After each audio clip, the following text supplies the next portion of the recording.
Hello and welcome to the Tangle of the Day. My name is Amy Lilien-Harper and I am a certified Zentangle instructor and one of the children's librarians at the Wilton Library, and I'm here to do a tangle with you today. Before we start, I'm going to really quickly go over my tools.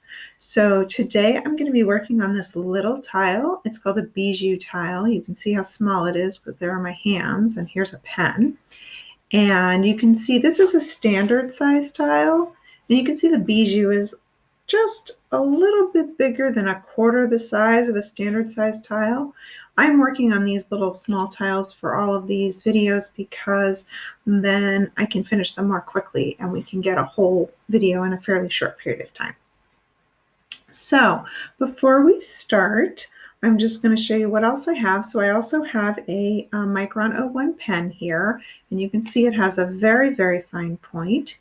If you have one of these, that's great. If not, just any good ink pen that is not a ballpoint and has a fairly fine point should work. I also have this lovely little Zentangle pencil. You can see it's quite small. It fits right in the palm of my hand, but any soft lead pencil will work.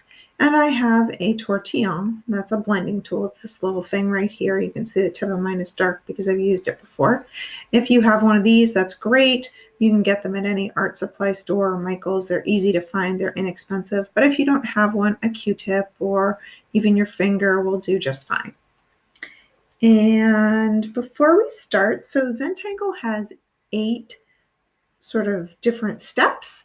And we usually start with gratitude and appreciation. I usually encourage my students to take a few deep breaths, get into a comfortable position. So you can pause and go ahead and do that. When you're ready, you can rejoin us. And now that you're ready, we're going to get started. So the first thing we always do when we do our Zentangle is to create our 4 corner dots in our border. This is a blank canvas, which can be a little overwhelming, so it's not going to be blank anymore in just a minute. So I'm going to take my pencil and I'm going to put a little dot fairly lightly in the corners of my little tile here. And you can see I put them very close to the edge. When I work on a standard size tile, I usually give myself a little more room, but because these are so small, I want to maximize my space. So I'm making them quite small. And I am going to then connect them into a border, which is our next step. And I'm just going to draw a line from each corner to the next corner. And you can see that as I do this, I am rotating my tile. One of the great things about Zentangles, we work on these small tiles which allow us to rotate them so that we can always keep our hand in a comfortable position. It also allows us to make our lines consistent because I'm drawing from the same end to the other each time. Okay. The next step we would normally do would be to create a string, which is a way to break up our space. However, since this tile is so small, I will not be using a string today. So now I'm going to set my pencil aside and I'm going to get out my pen and I'm going to get ready to start. Now the tangle we're doing today is called pokeweed. I love this tangle. It is a beautiful tangle. It's one of those ones that looks hard but is really not very difficult. And it's also an organic tangle, and you'll see what it looks like when we get started. So as I often do with my organic tangles, I like to start in a corner. So I'm going to start in this corner right here. So I'm actually going to hold my tile at sort of an angle. And I am just going to draw a little line, and then I'm going to draw a second little line. So you see I have 2 little parallel lines. They're ever so slightly curved. And then I'm going to draw a little cap on them, a little smiley face. And now I'm going to draw an orb around that cap. And there we go. That is my first little pokeweed. Now I'm going to draw some more, and I'm going to fill up this space. And you can make them go any which way. They can be any size. They do not need to all be the same size, but I'm going to draw my 2 little lines parallel again. I'm going to draw my little cap, and then I'm going to draw my orb. And now I'm going to put another one over here. And your lines can be a little longer, a little shorter. And this orb, oh, it's just going to fit. But we're going to run into another orb very shortly. And we're going to have to draw behind it. You'll see in just a second. You see these 2 are smaller. That one's bigger. That's fine. You can make them however you want. I'm going to put another one up here, draw my little cap, and draw my orb. And then I'm actually going to put one sort of right here because I want to show you what happens when they run into each other. So this one's like running into this one. So I'm just going to draw I'm just going to pretend I'm going right behind where that one was. And now I'm going to do another one. That one's going to go right here. And this one is also going to run into its neighbor. And again, I'm going to draw behind. So you see how I'm doing that. And somehow these ones seem to be bigger and those are smaller, and that's totally fine. And I'm going to draw another one. And I'm just going to fill up my space with these little poke root. They look kind of like cherries to me, I always think. Some people's come out a little more mushroomy looking, which is also totally fine, but mine always come out looking like cherries. And I'm just going to fill up my space, which is not going to take very long because it's a pretty small space and I'm making them kind of big. But you can make them small if you want. It just takes longer to fill your space. And you can see what's going to happen right now. I'm going to run right over my border, and that is totally fine. Any lines we draw in our pencil when we are tangling are really just guidelines. And if at any point they get in your way or you don't like them, you can just draw right over top of them. You can see they're not all quite the same shape, and I have a lot of space over on the sides here. So I'm going to draw another one right here. And I am going to draw some over here. I'm just going to draw one right here. You see I made that one at kind of an angle because I just want to fill up my space a little more. And I'm going to put another one right here. And that one's going behind both of those, which is totally fine. And I think my space is pretty well filled up. Now at this point, I have two options. I can just go straight to shading, or I can do something that will give it a little more oomph. It's going to make it stand out a little more. So I'm going to go ahead and do that. So what I'm going to do is I'm going to go ahead and I'm going to color in the backgrounds where they meet. I like to do this, especially, I mentioned this on another video, but I like to do this especially when I am working on a tile that has a lot of line work and not much dark drama tangles, those ones that have a lot of black colored in them. And this gives it a lot of contrast and it makes your little poke roots sort of pop. And there are ways to shade these where you shade the outsides, but I generally don't. I'm going to show you a way to shade that's all inside the little shapes. So the fact that I have blacked the background will not affect our ability to shade at all. So I'm just going to black in, I'm just going to color in the background. I'm not going to color in around the edges just because I don't want it to take too long, but I do want you to get a sense of the effect. So I'm going to go ahead and just color in these spaces in between all of these little poke roots. There is another tangle very similar to this one called poke leaf, and I will do a video of that at some point soon, but it is extremely similar, and sometimes I'll even alternate and do some poke roots and some poke leaves. Some people like poke root better, some people like poke leaf better, other people just like them both. They're really fun to do.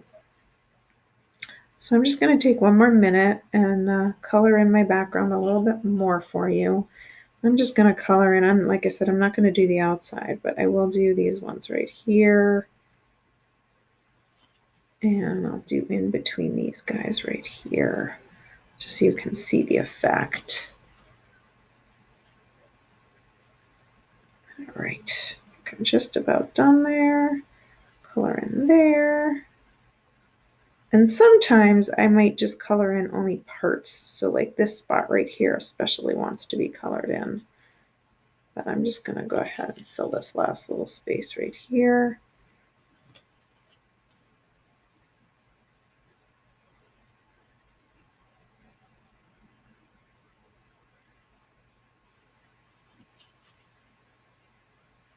Okay. And now My background is colored in behind these center ones. And if I had more time, I might color in some more, but that gives you a good sense. This spot right here, that does need a tiny bit of coloring in. And another thing you can do just to emphasize them, if you desire, is to just sort of go back over the lines on your little smiles that you created. It gives it just a little bit more emphasis, darkens it up, and it gives it kind of a nice effect. And you can see I'm really just kind of re-emphasizing the line. A lot of the time when you're getting towards the end of your tangle, you can go back in and re-emphasize some of your lines just to give them a little more depth. And that's always kind of a fun thing to do. So let me just do these last two. There we go. And I am going to just put my pen aside now, and I am going to get out my pencil. All right, now these are so much fun to shade. I just love shading these. It's one of my favorite tangles to shade. So what I'm going to do is I'm going to take my pencil, and the thing is, when you are shading in Zentangle, it doesn't matter what direction the light comes from. When you learn to shade in art, you really have to be aware of that. In Zentangle, you really don't. It doesn't matter. However, in this particular one, I do tend to try to shade all on the same side. So I'm going to shade on the left side. And so I'm going to start off and I'm going to shade on the left side. And you see what I'm doing is I'm just drawing like a little sort of semicircle, sort of a smile on the left side of like the cheek of each of my little poke root, my little cherry things here. And it's just going to take me a second to do. And it's just a little sort of semicircle, little smile. And then I'm going to grab my tortillon or your Q-tip, your finger, whatever you have. And I'm going to just sort of blend. And I always want to use the side of your tortillon if you're using a tortillon, because if you use the tip, it's going to get squished flat. And I'm going to just use it to draw out a little bit of the lead and spread it out, smooth it out.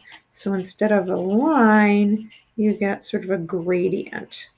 And you can see that I'm spreading it out all along this side and then drawing a little bit of it down underneath my little smiley face there, the top of my original two lines.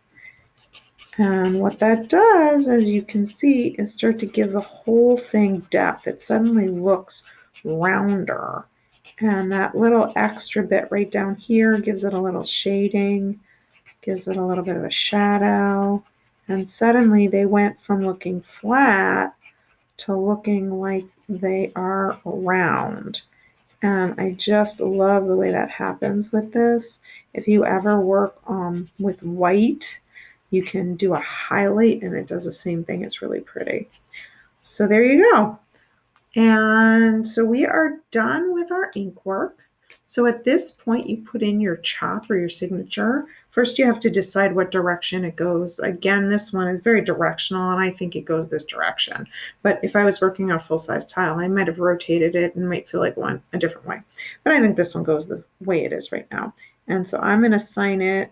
I'm going to sign it with my chop, which is my initials, because you don't have room for your whole name on these little tiny tiles. So I put my chop right there. And now I'm going to turn it over, and I'm going to write the name of this tangle for you so you can write it out. It's just the way it sounds. It's poke root. And then I normally would then sign my name on the back. So I'm going to do that. And I date them. So I'm just going to put the date right on there. And now I'm done. And there is our little poke root. I hope you enjoyed this video, and I hope you will join me again for some more videos. We have lots more on the website, and I'm trying to make more every day. So have a wonderful day and happy tangling.